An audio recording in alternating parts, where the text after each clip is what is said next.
세상에 떠도는 기묘한 괴담들. 첫 번째 이야기. 경상북도 문경에서 실제로 발생한 소름 끼치는 실화 괴담. 2011년 5월, 대한민국뿐만 아니라 전 세계적으로도 이래를 찾기 힘들 만큼 기이하고 엽기적인 사건이 발생했다. 당시 보도된 내용만으로도 사람들은 충격을 감출 수 없었으며 사건의 전말이 하나둘씩 밝혀지면서 더욱 큰 파장을 불러일으켰다. 2011년 5월 1일 경상북도 문경시 둔덕산 8구 능선에서 한 남성의 시신이 발견되었다. 피해자는 택시 기사로 일하던 김모 씨. 처음 사건을 접한 이들은 흔한 방역범죄 사건이거나 극단적인 선택을 한 것으로 생각할 수도 있었을 것이다. 하지만 이 사건이 급속도로 세간의 주목을 받게 된 이유는 따로 있었다. 그것은 바로 사건 현장의 기이한 분위기와 시신이 놓여있던 충격적인 상태 때문이었다. 김 씨는 마치 성경 속 한 장면을 그대로 재현한 듯한 모습으로 발견되었다. 그는 십자가에 못 박힌 채 사망한 상태였고 그가 입고 있던 것은 단순한 흰색 속옷뿐이었다. 더욱 섬뜩한 점은 머리에 가시로 엮은 관을 쓰고 있었으며 양손과 발에는 커다란 못이 박혀 있었다는 것이다. 이는 마치 기독교에서 전해 내려오는 예수 그리스도의 십자가형을 그대로 따라 한 모습이었다. 그러나 그것만으로도 충분히 충격적인 상황에서 더욱 소름 끼치는 사실이 추가로 밝혀졌다. 김 씨의 오른쪽 복부에는 날카로운 흉기로 찔린 듯한 짙은 상처가 남아 있었으며 이는 예수가 처형당할 당시 창에 찔렸던 장면을 떠올리게 했다. 현장을 조사한 경찰과 법의학자들은 이 사건이 단순한 살인 사건이 아니라고 판단했다. 시신이 발견된 장소는 오랫동안 채석장으로 사용되다가 폐쇄된 지역이었다. 탐소에도 인적이 드문 곳이었으며 거칠고 흉흉한 풍경이 특징이었다. 그런데 이곳이 예수가 십자가형을 당했던 골고다 언덕과 유사한 분위기를 띠고 있다는 점이 더욱 수상쩍었다. 마치 누군가나 의도적으로 이곳을 선택하여 촬영 장면을 연출하려 한 것처럼 보였기 때문이다. 현장에서는 더욱 기묘한 단서들이 발견되었다. 십자가에 매달린 시신이 정면을 바라볼 수 있도록 앞쪽에는 커다란 거울이 놓여 있었으며 거울 바로 옆에는 작동 중인 탁상시계가 자리하고 있었다. 당시 경찰이 현장을 공개했을 때 사람들은 이 거울과 시계의 의미에 대해 다양한 추측을 내놓기 시작했다. 누군가는 김 씨가 자신의 모습을 거울을 통해 직접 바라보며 십자가형을 감내하려 한 것이 아니냐고 했고, 또 다른 이들은 그가 특정한 시간에 맞춰 스스로를 시승하려 했던 것이 아니냐는 의견을 내놓았다. 당초 밝혀진 단서는 이 정도였지만 수사가 진행될수록 더욱 기이한 사실들이 드러났다. 시신이 매달려 있던 십자가 양옆에는 크기가 작은 나무 십자가 두 개가 함께 발견되었으며 그 십자가들에는 각각 거울이 달려 있었다. 마치 예수의 좌우에 못 박혀 함께 촬영되었던 두 명의 도둑을 상징하려는 듯한 모습이었다. 더욱 놀라운 것은 김 씨의 시신을 정밀 조사한 결과 그의 양손에는 전기드릴 같은 공구로 뚫린 구멍이 있었다는 점이었다. 이는 그가 스스로 손과 발의 못을 받아 십자가에 매달렸을 가능성을 시사하는 증거였다. 더욱이 경찰이 김 씨의 거주지를 조사하던 중 그가 직접 십자가를 제작한 것으로 보이는 도면과 제작 과정인 상세히 적힌 메모가 발견되었다. 메모에는 십자가를 세우는 방법과 자신의 몸을 십자가에 고정하는 방법까지 구체적으로 설명되어 있었으며 현장에서 발견된 공고와도 일치하는 내용이었다. 이 모든 정황을 종합해보면 김 씨는 자신의 의지로 예수의 고난을 재현하려 한 것으로 보였다. 그가 평소 기독교 신앙의 심취에 있었다는 주변 사람들의 증언과 사건이 부활절 시기에 발생했다는 점도 이러한 추측에 힘을 실어주었다. 하지만 한 가지 분명한 사실은 그가 어떤 종교적인 이유로 이 일을 실행했다고 해도 그것이 단순한 개인적인 신앙의 표현을 넘어서 매우 극단적이고 엽기적인 형태로 나타났다는 점이었다.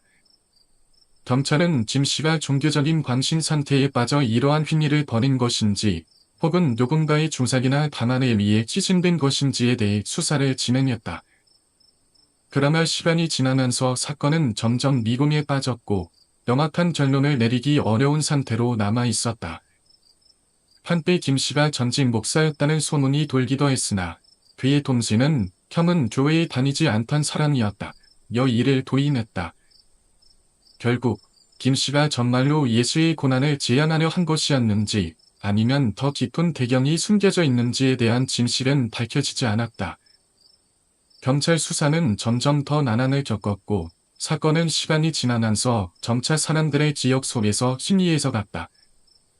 그러나 여전히 많은 사람들은 이 사건을 두고 다양한 해석을 내놓고 있다. 그가 정말 신앙에 의해 자발적으로 이 일에 기획한 것인지 혹은 누군가의 조작과 기일이 있었던 것인지. 이 기이한 사건은 결국 완전한 미스터리로 남게 되었고 오랜 시간이 흘렀음에도 불구하고 여전히 대한민국에서 가장 소름 돋는 실화 괴담 중 하나로 회자되고 있다. 마치 한편의 미스터리 소설을 방불케 하는 경상북도 문경의 십자나 사건. 그러나 이것은 단순한 천작 이야기가 아니다. 실제로 발생한 충격적인 사건이었다. 숨진 김씨는 단순한 피해자가 아니다. 자신의 예수와 동일시했던 것으로 보인다는 주장이 제기되었다. 하지만 검찰 수사 결과 김씨는 단순한 택시 기사였으며 주변 사람들에게 종교적 신념에 대해 한마디도 한 적이 없는 인물이었다.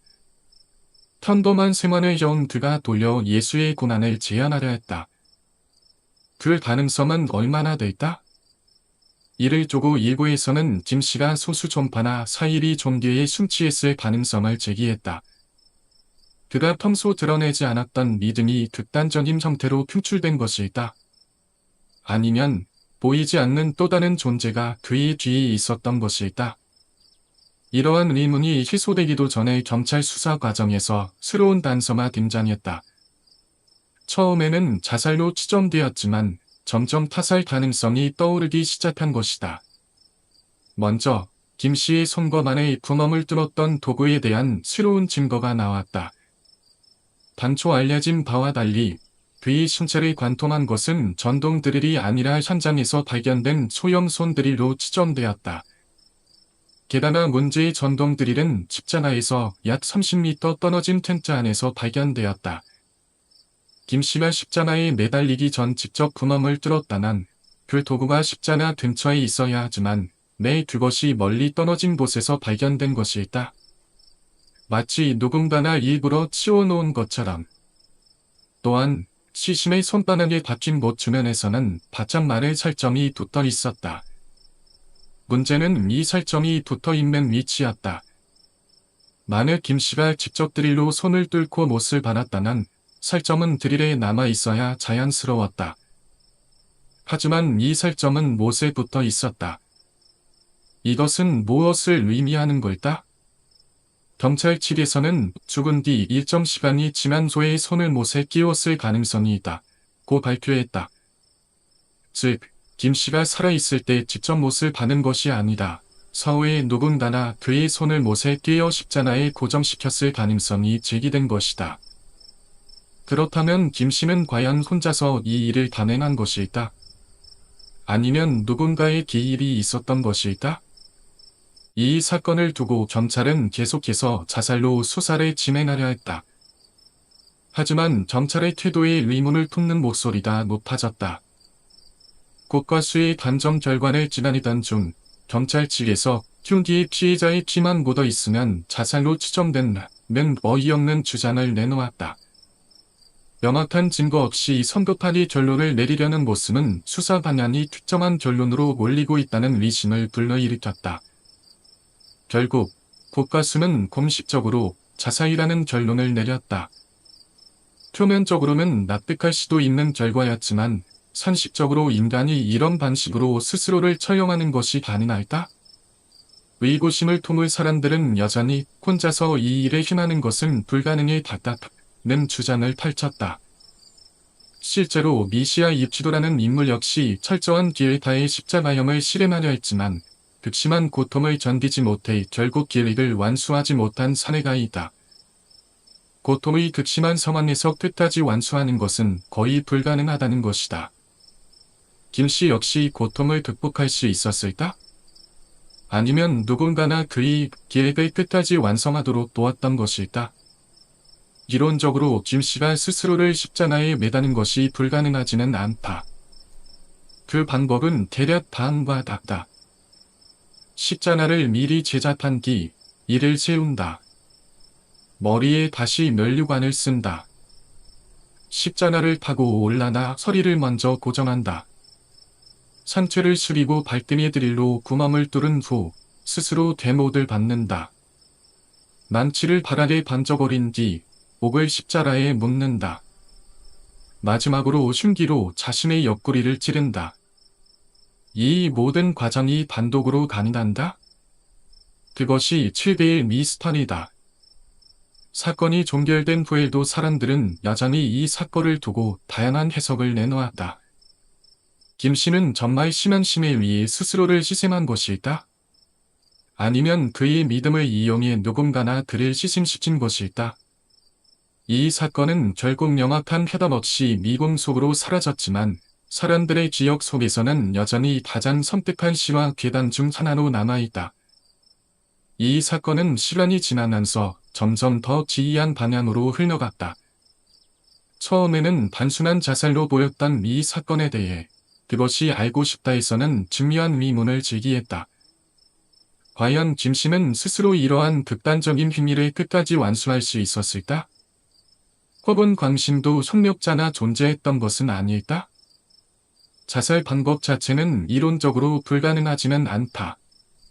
십자가를 미리 제작한 후 머리에 다시 면류관을 쓰고 발등과 손에 구멍을 뚫고 허리를 흉기로 찌른 뒤 옷에 몸을 맞춰 찌려 자살하는 방식. 하지만 여기서 중요한 의문이 생긴다. 인간의 본능적인 고통 회피 반응을 고려했을 때 이 모든 과정을 맨정신으로 차분하게 실행하는 것이 가능할까? 사람은 단순히 악점을 밟아도 온치라는 존재다. 그런데 손과 발에 드릴로 구멍을 뚫고 스스로 못을 받으며 마지막으로 몸을 기대어 자살하는 과정에서 아무런 흔들림도 없이 진리를 실행할 수 있었을까? 범위학적으로 볼 때 대부분의 자해 행위에는 주정은 망설임이 흔적이 남는다. 그러나 김씨의 시신에서는 그러한 흔적이 발견되지 않았다. 이는 곧 그가 맨정신으로 이 과정을 시행하지 않았거나 혹은 타인의 지일이 있었음을 시사한다. 특히 손바닥을 먼저 관통한 뒤 반듯한 손까지 동일한 방식으로 못을 박는다는 것은 인간이 감당할 수 없는 고통을 요구한다. 한 손이 관통된 상태에서 다른 손으로 드릴을 잡고 구멍을 뚫는 것은 비현실적인 일이다. 그렇다면 그는 약물에 취해 있었던 것일까? 아니면 누군가나 방해했거나 협조했을 가능성이 있는 것일까? 이러한 의문점이 남아 있었음에도 불구하고 시간이 지날수록 언론의 관심은 점차 줄어들었고 대중도 이 사건을 이어가기 시작했다. 그러나 상식적으로 불가능한 자살이라는 점을 고려했을 때 이 사건은 언젠가 다시 조명될 가능성이 크다. 이 사건의 기반으로 한가상의 이야기들도 등장하기 시작했다.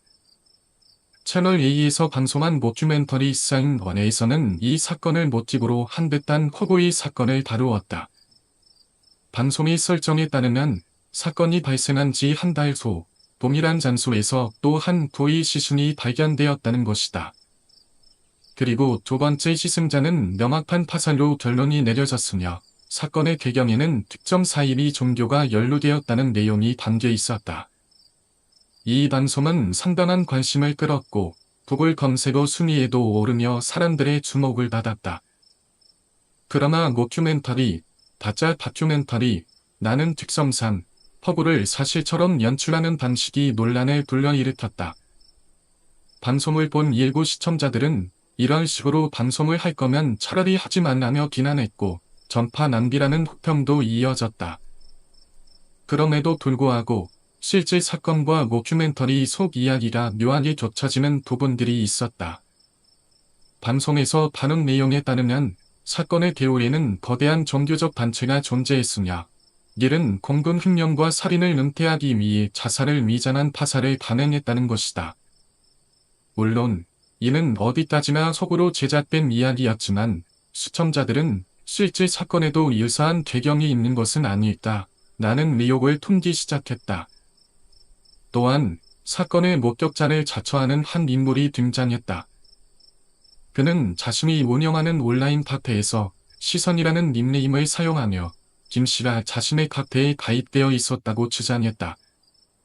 그는 사건 현장에서 그리 멀지 않은 곳에 자신의 가게가 있었으며 이를 근거로 나는 이 사건의 진실을 알고 있다고 주장하기 시작했다. 그는 온라인을 통해 김씨의 죽음이 자살이었음을 강조했으며 이런 방식의 자살도 가능하다는 것이 놀랍다는 내용을 반복적으로 게시했다. 그러나 그의 발언과 행동은 점점 더 논란을 불러일으켰고 결국 그는 의심스러운 인물로 지목되었다. 그의 정체는 무엇이었을까? 그는 단순한 사건의 관심자였을까? 아니면 사건의 비호와 연관된 인물이었을까? 십자가 사건은 여전히 수많은 의문을 남긴 채 사람들의 기억 속에서 심리해져 가고 있다. 하지만 이 사건이 단순한 자살로 처리되었다는 점을 납득하지 못하는 사람들은 여전히 존재하며 언젠가 다시 이 사건이 파헤쳐질 날이 올지도 모른다. 십자가에 못 박힌 채 발견된 남자. 자살인가, 타살인가. 그날 돈덕산 8부 능선에서는 과연 무슨 일이 벌어졌던 것일까? 첫 번째 이야기, 기이한 목격자. 사건의 목격자라고 주장한 지씨는 처음에는 적극적으로 자신의 카페에 관련 글을 올렸으나 시간이 지나면서 무슨 이메일서인지 게시글을 전체 공개에서 회원 공개로 바꾸었다.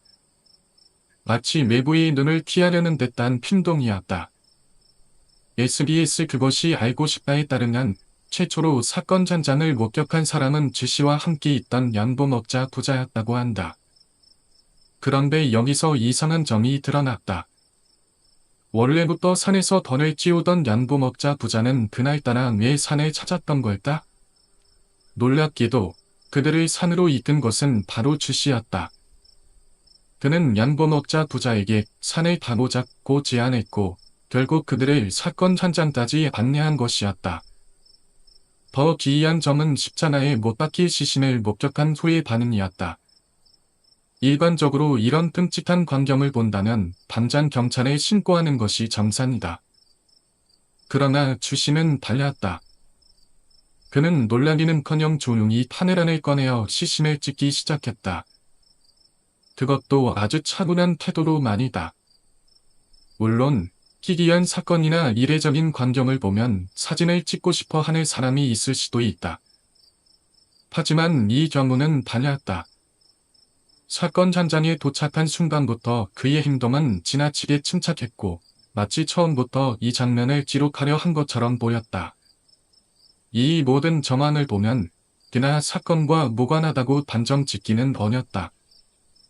그러나 이상하게도 경찰은 그를 깊이 조사하지 않았고 그의 진술만을 바탕으로 사건을 종결해 나갔다. 이것이 단순한 우연일까? 아니면 보이지 않는 또 다른 지실이 숨어 있는 것일까?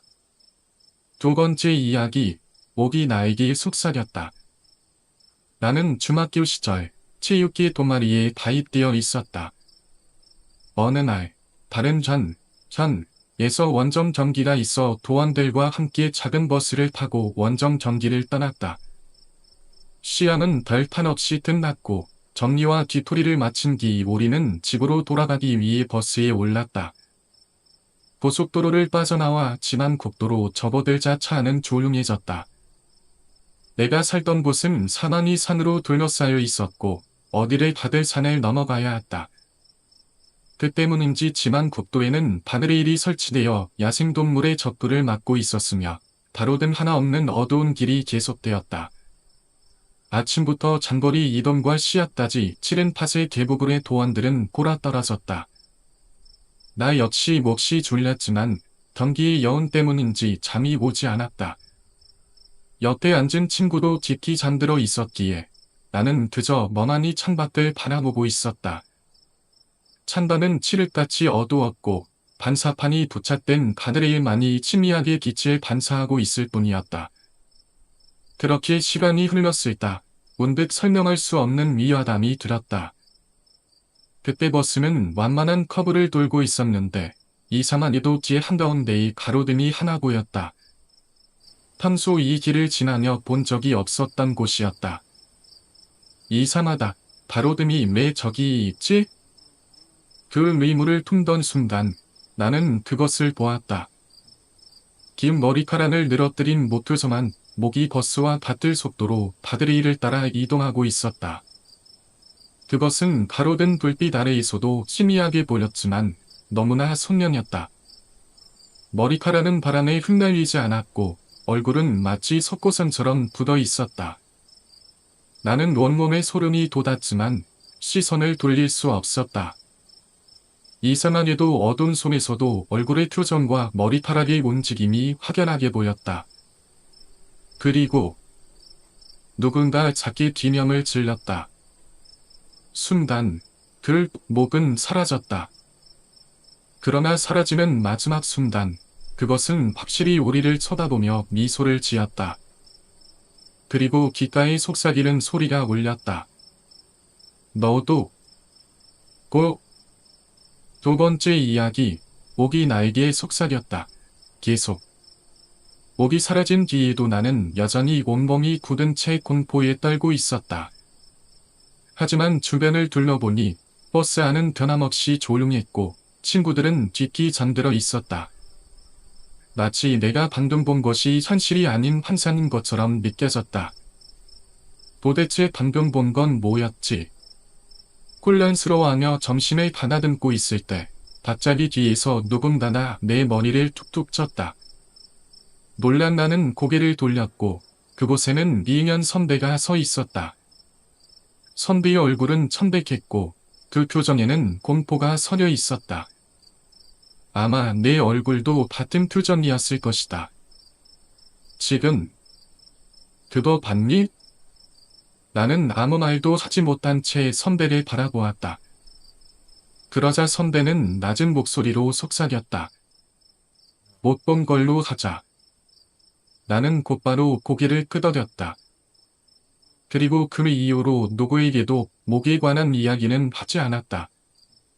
그날 이후 한동안은 불안한 속에서 살았다. 밤이 되면 창밖을 보기 두려웠고 그 순간이 떠오를 때마다 등골이 서늘해졌다. 그러나 시간이 지나면서 그날의 기억도 점차 흐려졌고 결국 5년이 지나 19살이 되었을 무렵에는 아이 잊고 지냈다. 판톰이 전화가 오기 전까지는. 그 전화는 나와 함께 목을 보았던 선배가 교통사고로 사망했다는 소식이었다. 친한 사람이 세상을 떠난 것은 처음이었기에 나는 큰 충격을 받았다. 하지만 장례식장에 도착한 나는 더욱 경악할 수밖에 없었다. 선배가 사고를 당한 장소가 바로 그날 우리가 목을 보았던 그곳이었기 때문이다. 사고 당일 선배는 남자친구와 다툰 후 친구들과 함께 파티에 갔다고 했다. 하지만 파티 도중 남자친구가 전화를 해왔고 결국 둘은 화해하게 되었다. 남자친구는 빨리 보고 싶으며 선배를 데리러 오겠다고 했고 다른 친구가 대신 운전하여 선배를 데려다 주기로 했다. 그러나 그 길에서 사고가 발생했다. 운전하던 친구와 선배, 두 사람 모두 현장에서 직사했다. 그리고 그날은 선배의 20살 생일이었다. 주변 사람들은 그래도 마지막 순간 사랑하는 사람과 화해하고 행복한 마음으로 떠났음이 다행이다 라고 말했다. 하지만 나는 온몸이 얼어붙었다. 나는 기억하고 있었다. 그날 목이 나를 바라보며 속삭였던 말을. 20살이 되어 내가 가장 행복할 때 나 좀 나다에게. 그 후로 나는 20살 생일이 될 때까지 극심한 공포에 시달렸다. 학교도 휴학했고 생일이 지나기 전까지는 집 밖으로 나가지 않았다. 그리고 시간은 흘러 10년이 지났다. 나는 여전히 살아있다. 20살이 된 후 나는 두려운 속에 살아갔다. 하지만 시간이 지나면서 조금씩 공부를 잊었고 결국 나는 결혼을 하고 살아나는 아이도 낳았다. 지금은 평범한 일상을 보내며 행복하게 살고 있다. 그러나 가끔씩 온갖 천밖을 바라볼 때, 어두운 길을 걸을 때 나는 그날의 기억이 떠오른다. 과연 선배는 20살이 되던 생일날 그 못과 마주쳤던 것일까? 세 번째 이야기, 축제. 오랜만에 시골의 친가를 방문하기 위해 전화를 걸었다. 전화를 받은 것은 아버지였다. 그래, 무슨 일이냐? 내일이란 모레 휴가나 나와서 짐에 좀 바려고라. 그래, 어머니한테는 말하지 마다. 조심해서 오거다. 아버지의 목소리는 탐수보다 밝았고 어딘가 들떠 있는 것 같다. 나는 별다른 의심 없이 통화를 마쳤다. 내 친가는 세단연이 산으로 둘러싼 곳에 위치해 있었다. 차를 타고도 1시간 반은 걸려야 도착할 수 있는 짙은 산속 마을이었다. 마을의 입구에 도착했을 때 반가운 얼굴이 보였다. 어릴 적부터 함께 놀던 친구였다. 오랜만이네. 돌아온 거야? 응, 오랜만에 휴가나 나와서. 그래? 너희 집은 이 근처였지? 마을 입구에서 우리 집까지는 걸어서 5분 정도였다. 나는 친구와 함께 걸으며 어릴 적 추억을 떠올리며 이야기를 나누었다. 집 앞에 도착했을 때 아버지가 마중을 나와 있었다. 하지만 이상하게도 아버지는 무표정한 얼굴로 서 있었고 내게 시선을 맞추지 않았다. 잘 왔다. 아버지는 어딘가 고마운 목소리로 말했다. 마침 산속 광장에서 축제를 하고 있으니 다녀오거라. 나는 순간 멈칫했다. 축제? 어릴 때부터 우리 마을에서는 절대 광장에 들어와는 안 된다는 말을 들어왔다. 그곳은 사람들이 가지 않는 장소였고 항상 어딘가 음침한 분위기를 풍기는 곳이었다. 하지만 친구가 가자. 오랜만이잖아 하며 나를 재촉했고 나는 별다른 생각 없이 그의 손에 이끌려 광장으로 향했다. 그리고 나는 어느새 손길을 따라 걸어가고 있었다. 친구는 신이 난 듯 앞서 달려갔고 나는 그를 따라갔다. 그렇게 도착한 곳은 숲이 열린 듯한 공터였다. 그곳의 한쪽에는 낡은 심사 같은 건물이 서 있었다. 축제라는 떠들썩해야 하는다.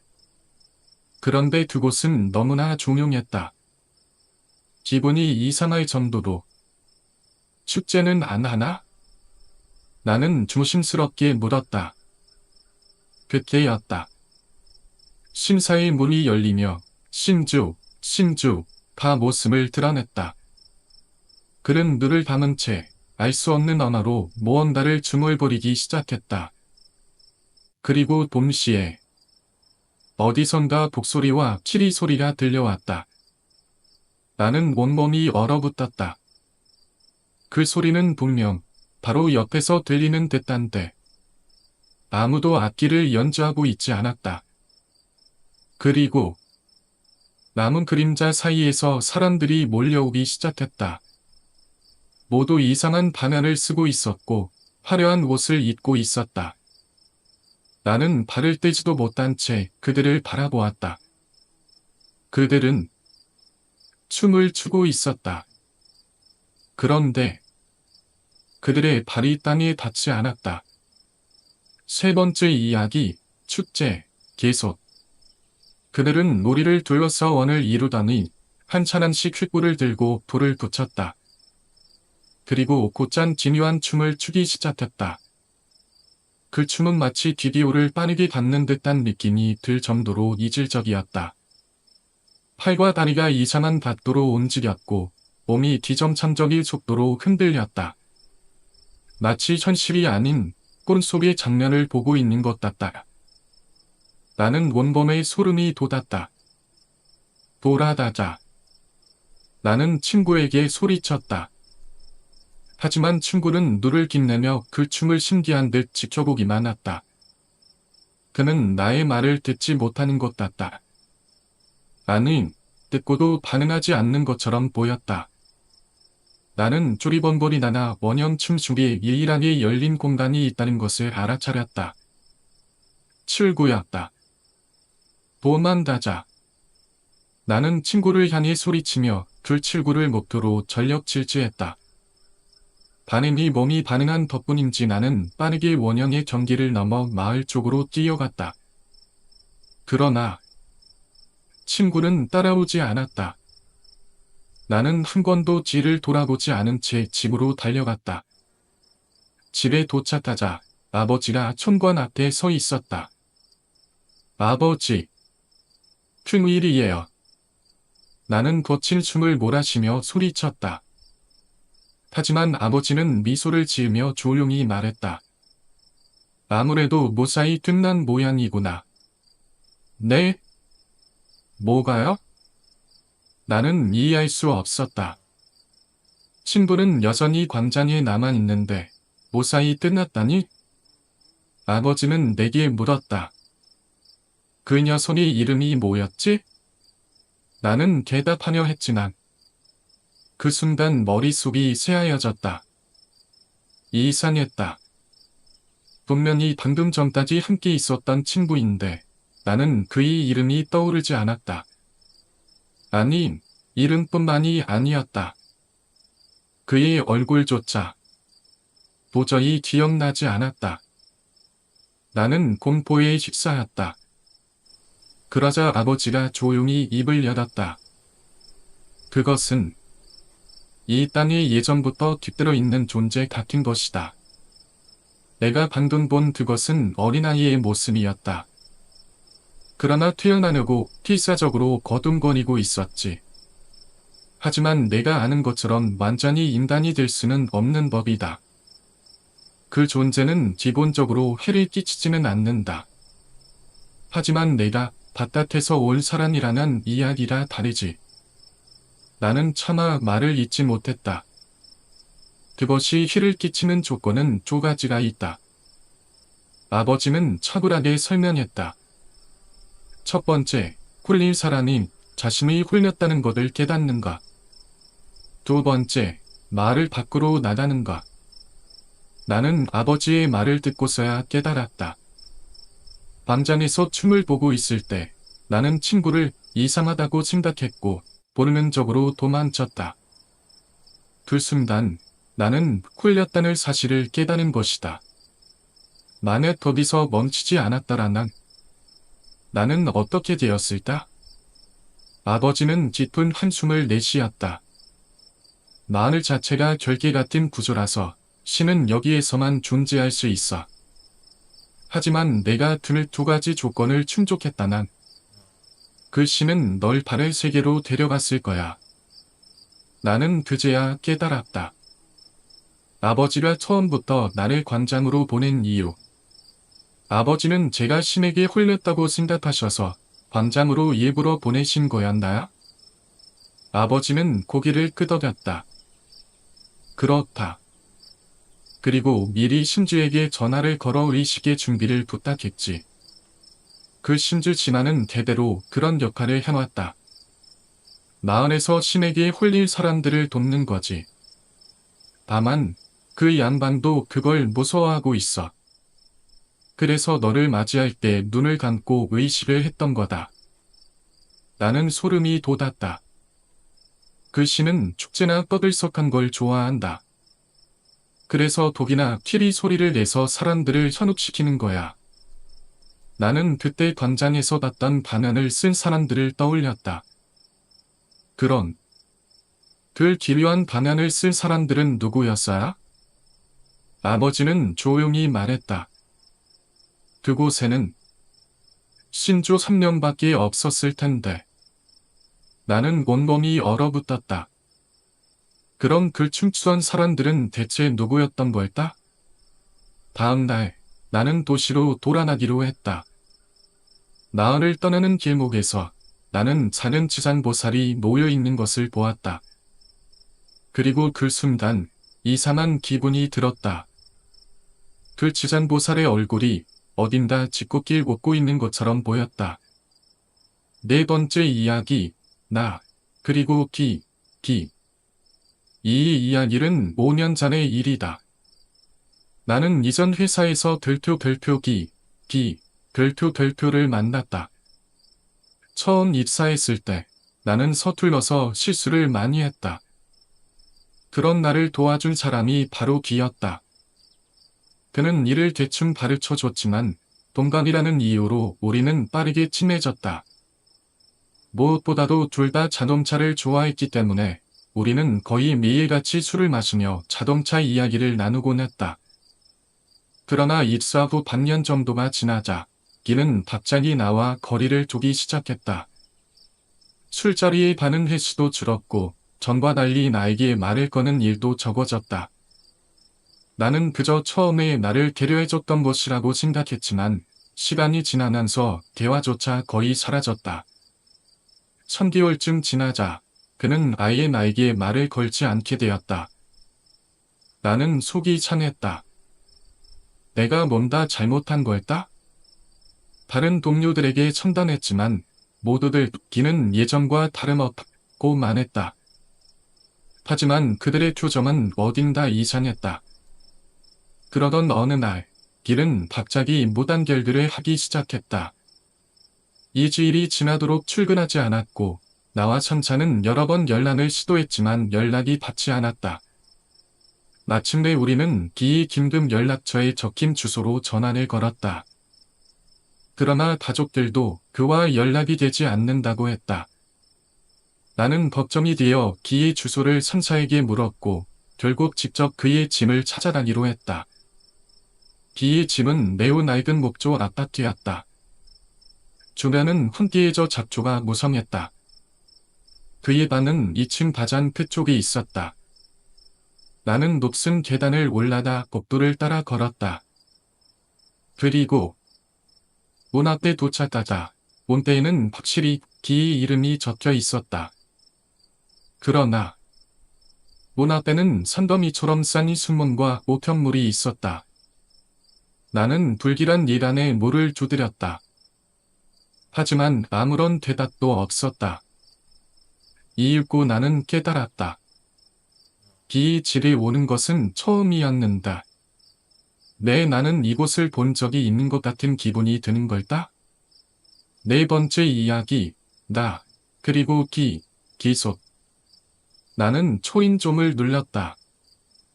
하지만 아무런 반응이 없었다. 기는 집에 없는 걸까? 아니면 안에서 무슨 일이 벌어진 걸까? 나는 불길한 기분이 들었다. 문을 두드리고 소리쳐 불렀지만 여전히 대답이 없었다. 설마 중병이라도 걸려 쓰러져 있는 건 아닐까? 그런 생각이 들자 가만히 기다릴 수 없었다. 나는 살짝 문고리를 돌려보았다. 문은 잠겨 있지 않았다. 나는 조심스럽게 문을 밀었다. 문이 천천히 열리자 안쪽에서 무언가가 스르륵 흘러내렸다. 현관 바닥에 흙이 가득했다. 그것도 단순한 먼지가 아니라 마치 누군가 진흙 범벅이 된 발로 집안을 돌아다닌 듯한 흔적이었다. 흙은 현관을 넘어 집 안쪽까지 이어져 있었다. 나는 신발을 벗을 생각도 하지 못한 채 조심스럽게 안으로 들어섰다. 현관 바로 맞은편에는 작은 부엌이 있었다. 세면대에는 맑은 물이 가득 차 있었고 물 위에는 작은 벌레의 시체가 떠 있었다. 그런데 어딘가 이상했다. 부엌에는 식기류가 하나도 없었다. 조리도구도, 그릇도, 숟가락도 없었다. 마치 누군가 이 집에서 음식을 먹은 적이 없는 것처럼. 나는 등골이 서늘해졌다. 길을 찾아 다른 방을 살펴보기로 했다. 거실을 지나 안쪽 방으로 가는 복도를 따라가니 방문이 살짝 열려 있었다. 나는 긴장된 마음으로 손을 뻗어 문을 열었다. 방 안은 어두웠다. 방안이 6장 정도의 작은 공간. 방에는 커튼이 두껍게 드리워져 있었고 창문 틈으로 희미한 빛이 들어오고 있었다. 그러나 방 안에는 아무것도 없었다. 방구도 없었고 전자제품도 없었다.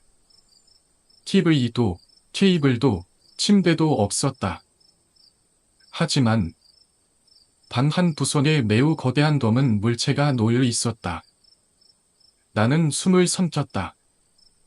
그것은 썩어 문드러진 2미터가 넘는 커다란 나무였다. 나무는 천장까지 닿아 있었고 이분은 천장을 뚫고 올라난 듯했다. 전체가 검게 변색되어 있었으며 습기로 흠뻑 젖어 있는 듯한 모습이었다.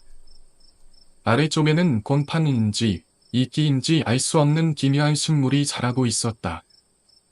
더욱 이상한 것은 나무 주변에 놓인 물건들이었다.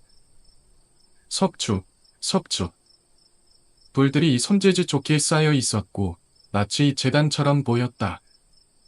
제단 위에는 번붉은 천 조각들이 널려 있었고 금 위에는 본 적 없는 문자들이 적혀 있었다. 그 순간 닭잡이 등골이 서늘해졌다. 이게 왜 기의 방에 있는 거지? 나는 뭔가 불길한 기호를 느끼고 방을 나가려 했다. 그때 와지지. 어디선가 이상한 소리가 들려왔다. 나는 깜짝 놀라며 멈춰섰다. 와지지. 와지지지지지. 소리는 방 안에서 났다. 나는 천천히 고개를 돌렸다. 섬은 나무였다. 그 검은 나무에서 무언가가 꿈틀대고 있었다. 이제 더는 못 참겠다. 나는 도망치려 했다. 하지만 본능적으로 알았다. 확인하지 않으면 안 된다. 나는 소리를 줄이며 나무에 천천히 다다랐다. 그리고 자세히 보니 나무 곳곳에 거대한 못이 박혀 있었다. 기분이 나빴다. 그때 나는 소스라치게 놀라며 뒷걸음질 쳤다. 눈. 썩은 나무의 틈새에서 누군가가 나를 보고 있었다. 썩은 나무 껍질 사이 아주 작은 틈새 속에서 한 쌍의 눈이 나를 응시하고 있었다. 나는 반사적으로 몸을 뒤로 빼며 엉덩다나를 찧었다. 그 순간 오지지지지지지. 썩은 나무에서 손이 튀어나왔다.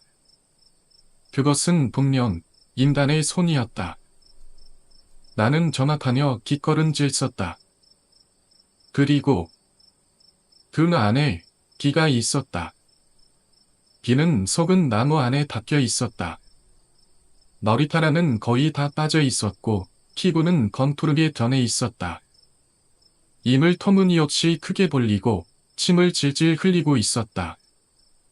그의 몸에는 기생충처럼 생긴 검은 벌레들이 들러붙어 꿈틀거리고 있었다. 나는 아무 말도 하지 못했다. 너무나도 무서웠다. 그런데 그 순간 기는 천천히 몸을 일으켜 나를 향해 다가왔다. 나는 온몸이 얼어붙어 도망칠 수도 없었다. 기는 눈동자를 미친 듯이 좌우로 굴리며 침을 흘렸다. 그리고 갑자기 토했다. 꺼어. 그라 입에서 토해낸 것은 녹슬이 끈적이는 매치에 기덕긴 작은 인단장의 무언가였다. 나는 숨이 멎는 줄 알았다. 그것은 작은 아이였다. 아니, 아이같이 생긴 무언가였다. 그것은 아무런 반정도 없이 나를 응시하고 있었다. 비는 자신의 입에서 나온 그것을 내려다보며 한참 동안 가만히 있었다.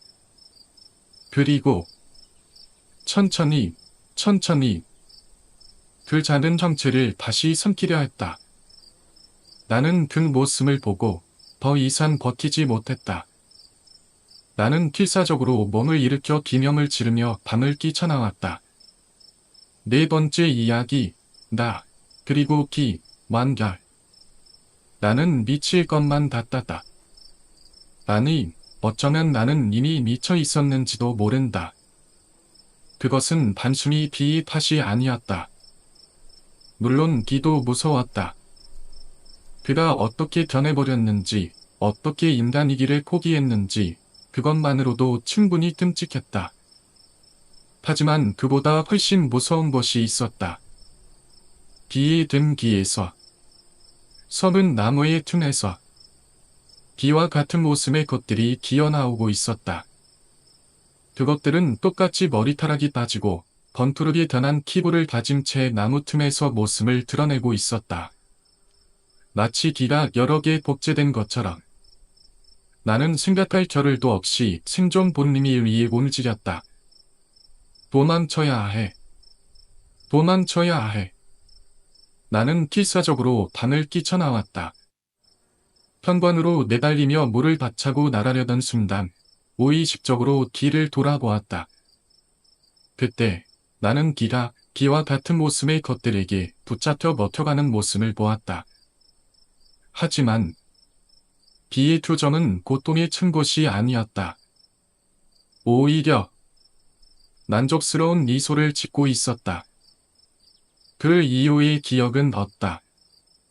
정신을 차렸을 때 나는 병원의 침대에 누워 있었다.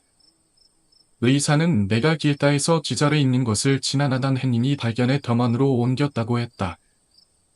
하지만 이상한 점이 있었다. 나는 기의 진에서 나왔던 기억뿐이었는데 이미 이틀이 지나 있었다. 그동안 나는 어디에 있었던 걸까? 나는 회사를 그만두었다. 모든 것을 잊고 싶었다. 모든 것이 꿈이었다고 믿고 싶었다. 상사나 동료들에게도 아무 말도 하지 않았다. 다만 기는 없었다고만 전했다. 경찰이 기의 짐을 조사했지만 그를 찾을 수 없었다. 나는 경찰 조사를 받았지만 별 문제 없이 풀려났다. 그리고 나는 몇 년 동안 정신치료를 받았다. 이제는 겨우 침착하게 그날의 일을 되돌아볼 수 있게 되었다. 하지만 아직도 나는 이해할 수 없다. 그 썩은 나물은 무엇이었을까? 그 의식의 흔적들은? 기는 어떻게 그렇게 변해버렸던 걸까? 그리고 인간의 형태를 한틀 끈적거리는 무언가는 대체 무엇이었을까? 그 후로 5년이 지났지만 기는 여전히 횡단불면이다. 5번째 이야기, 밤중의 화장실. 나는 대학 친구들과 넷이서 바닷가로 연행을 떠났던 적이 있다. 늘 친하게 지내던 친구들이었고 함께 가는 여행이었기 때문에 우리는 오래전부터 기대하고 있었다. 연행길 차 안에서부터 우리는 신이 나서 수다를 떨었다. 처음 보는 간판이나 건물을 볼 때마다 웃고 떠들며 분위기를 띄웠다. 너무 들떠 있었던 탓일까? 우리가 도착한 민박집은 꽤 낡은 곳이었지만 오히려 그런 분위기라 마음에 들었다. 야, 예산을 너무 아낀 거 아니냐? 친구 중 한 명이 농담을 던졌지만 크게 신경 쓰지 않았다. 방을 안내해 준 것은 나이 많은 여주인 할머니였다. 우리는 다른 손님이나 종업원의 한 명도 볼 수 없었다. 이렇게 낡은 민박집이라 그런다. 한여름인데도 손님이 없네. 우리는 장난스레 이야기를 나누며 방으로 향했다. 하지만 조금 침침한 점이 있었다. 첫째, 바닥이 온통 삐걱거린다. 판자로 된 마름은 걸을 때마다 큼직한 소리를 냈고 심지어 기분 나쁜 울림이 있었다. 둘째, 방에 화장실이 없다. 우리는 복도 끝에 있는 공동 화장실을 사용해야 했다. 셋째, 그 화장실은 수제실이 아니었다. 넷째, 화장실 천장에 달린 전구리는 먼지가 한가득 쌓여 있었다. 청소를 한 지 오래된 듯한 모습의 친구들은 이거 청소 좀 하라고 하고 싶네 라며 불평했다. 하지만 방 자체는 의외로 깔끔했고 무엇보다도 낮에 바닷가에서 노는 것이 중요했기 때문에 우리는 그냥 넘어갔다. 그때는 몰랐다. 그날 밤 우리가 절대 그 화장실에 가고 싶지 않게 될 거라는 것을. 5번째 이야기, 방진이의 화장실, 계속. 우리는 낮 동안 바닷가에서 정신없이 놀았다. 해가 질 때까지 수영을 하고 근처에서 저녁을 먹은 뒤 민박집으로 돌아오니 밤 9시쯤이었다. 술을 마시면서 이야기를 나눴지만 낮에 너무나 격하게 물속에서 놀았던 탓인지 다들 피곤해졌고 슬슬 잠에 빠지기 시작했다. 그리고 나는 한밤중에 문득 깨어났다. 얼마나 잤는지 모르겠지만 아마도 새벽 3시쯤이었을 것이다. 밤안에는 친구들의 거친 숨소리와 코 고는 소리만 들려왔다. 나는 자신을 제외한 모든 친구들이 깊이 잠들어 있다는 것을 깨달았다. 그 순간 나는 갑작스럽게 화장실에 가고 싶어졌다. 친구들을 깨우지 않기 위해 조심스럽게 방을 나왔다. 나루를 밟을 때마다 끼걱거리는 소리가 귀를 파고들었다. 나는 어두운 복도를 반쯤 더듬어가며 나아갔다. 복도 끝, 공동 화장실 바깥쪽 벽에는 전등 스위치가 있었다. 낮에 보았던 먼지로 뒤덮인 둘 전구를 떠올리며 나는 켜지지 않는다면 어떻게 하지? 나는 생각에 순간 겁을 먹었다.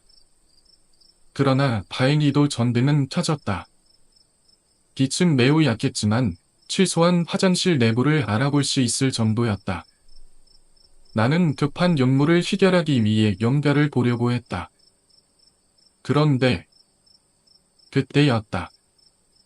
어디선가 이상한 소리가 들려오기 시작했다. 처음에는 그냥 기분 탓이라고 생각했다. 하지만 그 소리는 다시 들려왔다. 띠그덕, 띠그덕. 나는 순간 얼어붙었다. 복도에서 끼걱거리는 소리가 들리고 있었다. 누군가가 복도를 따라 걸어오고 있었다. 나는 스스로를 안심시키려 했다. 친구 중 누군가가 화장실에 오는 걸지도 몰라. 내가 방에 없고 화장실에 돌이 켜져 있으니 내가 여기 있다는 걸 알겠지. 점점 가까워지는 소리. 그 누군가는 결국 화장실 앞에 멈춰섰다. 그리고 솔컥. 순간 화장실 불이 꺼졌다. 나는 심장이 벌컥 내려앉았다. 어두운 속에서 나는 본능적으로 소리쳤다. 나, 뭐 하는 거야? 재미없는 장난치지 마. 그러나 대답은 없었다. 화장실은 순식간에 완전한 어둠에 휩싸였다. 나는 괜히 선택가 되었다. 진짜 장난치지 말라고. 이 화장실. 진짜 무섭다고. 하지만 문 너머에서 아무런 대답도 들려오지 않았다. 그저 소곤소곤. 어렴풋한 속삭임 소리만이 들려왔다. 나는 숨을 숨겼다. 그 소리는 너무 작아서 무슨 말을 하는지 알아들을 수 없었다. 그러나 분명한 것은 그 목소리는 친구들 중 누구의 목소리도 아니었다. 나는 순간적으로 숨을 지었다. 이건 좀 지나친 장난이잖아. 나는 손을 더듬어 물을 흘려보냈다. 그리고 조심스럽게 일어섰다. 칠흑 같은 어둠 속에서 벽을 따라 손을 움직이며 나는 조심스럽게 잠금을 틀었다. 그런데 문고리가 돌아가지 않았다. 나는 등 뒤로 식은땀이 흐르는 것을 느꼈다. 나, 그만해. 진짜 순대 맞고 싶어? 나는 내서 웃으면서 말했다. 그러나 대답은 없었다. 문고리는 여전히 돌아가지 않았다. 나는 직감적으로 깨달았다. 문 밖에서 누군가가 문고리를 단단히 붙잡고 있다. 나는 안간힘을 써서 문고리를 돌리려 했지만 문 밖의 존재는 결코 놓아지지 않았다. 그때 소곤. 속삭이는 소리가 더욱 커졌다. 처음에는 알아들을 수 없었지만 이제는 명확하게 들리기 시작했다. 남자인지 여자인지도 모를 낮고 나지막한 목소리. 나는 온몸이 얼어붙었다. 소리가 갑자기 멈췄다. 무서운 예감이 들었다. 나는 급하게 문을 다시 잠갔다. 5번째 이야기, 밤지미의 화장실, 완결, 팥잔판. 우리는 바닷가에서 신나게 놀고 난 뒤 저녁을 먹고 민박집으로 돌아왔다. 이미 밤 9시가 넘어 있었다. 낙동한 바닷물에 몸을 담두고 파도에 몸을 맡기고 모래사장을 끼어다녔더니 피곤함이 몰려왔다. 술을 마시며 이야기꽃을 키우던 우리도 점점 피곤해졌다. 한 명, 두 명, 자연스럽게 조용해졌고 어느새 밤하는 친구들의 고른 숨소리만 가득했다. 나는 언제 잠들었는지 기억이 없다. 하지만 문득 눈을 떴을 때 창문 밖으로 희미한 달빛이 비치는 것을 보고 아직 한밤쯤이라는 것을 알 수 있었다. 시간이 얼마나 지났을까? 내 감각으로는 아마 새벽 3시쯤 되었을 것이다. 밤하늘 둘러보니 친구들은 깊이 잠들어 있었다. 코를 고는 소리까지 들릴 정도로 푹 빠져 있었다. 나는 몸을 뒤척이며 자세를 바꾸려 했지만 갑자기 화장실에 가고 싶어졌다. 침대에서 조심스럽게 일어나 친구들을 깨우지 않기 위해 발끝으로 마루를 밟았다. 하지만 오래된 판자 마루는 삐걱삐걱 거친 소리를 내며 울렸다. 나는 복도로 나섰다.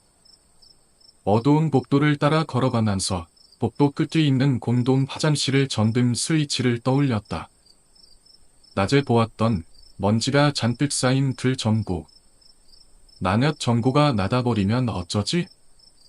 갑자기 그런 불안한 생각이 머릿속을 스쳤다. 나는 조심스럽게 스위치를 눌렀다. 찰칵. 다행히도 전등이 켜졌다.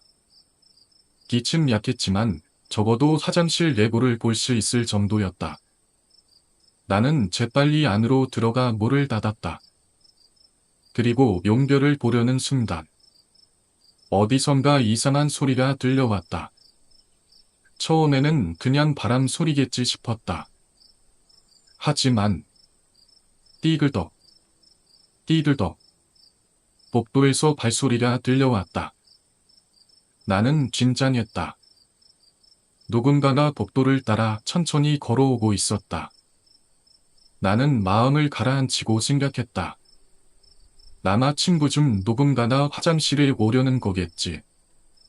하지만 이상했다. 발소리는 아주 느렸다. 마치 일부러 속도를 조절하는 듯다. 그리고 그 소리는 점점 가까워졌다. 나는 숨을 지렸다. 마침내 그 존재는 화장실 앞에 도착했다. 나는 기다렸다. 하지만 노크 소리는 들리지 않았다. 대신 철컥. 순간 화장실 돌이 꺼졌다. 나는 순전히 술렁 내려앉았다. 어두운 속에서 나는 본능적으로 소리쳤다. 나, 뭐 사는 거라. 장난치지 마. 그러나 대답은 없었다. 나는 불안함에 몸꼬리를 잡고 흔들었다. 하지만 문이 열리지 않았다. 나는 식은땀이 흘렀다. 그 순간 소곤소곤소곤소곤 어딘가에서 희미한 속삭임 소리가 들려오기 시작했다. 나는 숨이 막히는 느낌이 들었다. 그 소리는 너무 작아서 무슨 말을 하는지 알아들을 수 없었지만 확실한 것은 그 목소리는 친구들의 목소리가 아니었다. 나는 본능적으로 깨달았다. 이건 사람이 아니야. 나는 거를 질려 손으로 귀를 말았다. 하지만 소곤소곤소곤소곤 소리는 점점 더 커졌다. 나는 온몸이 덜덜 떨렸다. 그 순간 푼, 푼, 푼 갑자기 문이 격렬하게 흔들리기 시작했다. 나는 눈을 감고 필사적으로 친구들의 이름을 외쳤다. 제발 도와줘. 도와줘. 그러나 아무도 오지 않았다. 나는 절망했다. 이대로면 문을 열고 들어올지도 몰라. 그때 퍽 문고리가 돌아나는 소리가 났다. 나는 원범이 굳었다. 그리고 깨달았다. 이해하면 안 돼. 저 속삭임을 이해하는 순간 나는 끝장날 것이다. 나는 눈을 질끈 감고 귀를 더욱 반하게 막았다. 하지만 그 순간 누군가가 내 머리에 손을 얹었다. 나는 기념을 지르며 고개를 들었다. 하지만 이상했다. 문 너머에서 여전히 속삭임이 들리고 있었다. 문이 열리지 않았다면 지금 내 머리에 손을 올린 것은 누구지? 나는 다시 소리를 지르려 했다. 그 순간 어두운 손에서 손이 나를 잡아들었다. 나는 순식간에 화장실 바닥을 벗어나 어딘가로 끌려갔다. 이건 뭐지? 나는 놀랄 틈도 없이 화장실 벽을 통과했다. 순간 내 몸은 곰지미에 떠있는 듯한 느낌이 들었다. 나는 만전한 어둠 속으로 빨려 들어갔다. 주변은 칠흑처럼 딴딴했다. 나는 무작정 앞으로 달렸다. 그것이 어디인지도 어디로 가고 있는지도 몰랐다. 하지만 점점 들끔직한 속삭임이 멀어지고 있었다. 그리고 마침내 난전히 소리가 사라졌다. 나는 숨을 헐떡이며 무릎을 꿇었다.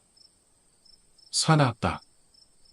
나는 너무나도 지쳐서 그대로 정신을 잃었다. 눈을 떴을 때 나는 여전히 화장실 안에 있었다. 밖에서는 문을 두드리는 소리가 들렸다. 나는 또다시 겁에 질렸다. 하지만 이번에는 나 괜찮아? 문 너머에서 친구들의 목소리가 들려왔다. 무슨 일이야? 내가 한밤중에 기념을 질러서 깨버렸어. 나는 순간 멍해졌다. 화장실 불이 꺼져서 장난치는 줄 알았어. 뭔 소리야? 불 꺼진 적 없는데? 나는 그제야 깨달았다. 나는 도대체 언제부터 혼자였던 걸까? 그 화장실에서 나를 도와줄 손은 누구였던 걸까? 그리고 그 문 너머에서 나를 도르던 존재는 대체 무엇이었을까?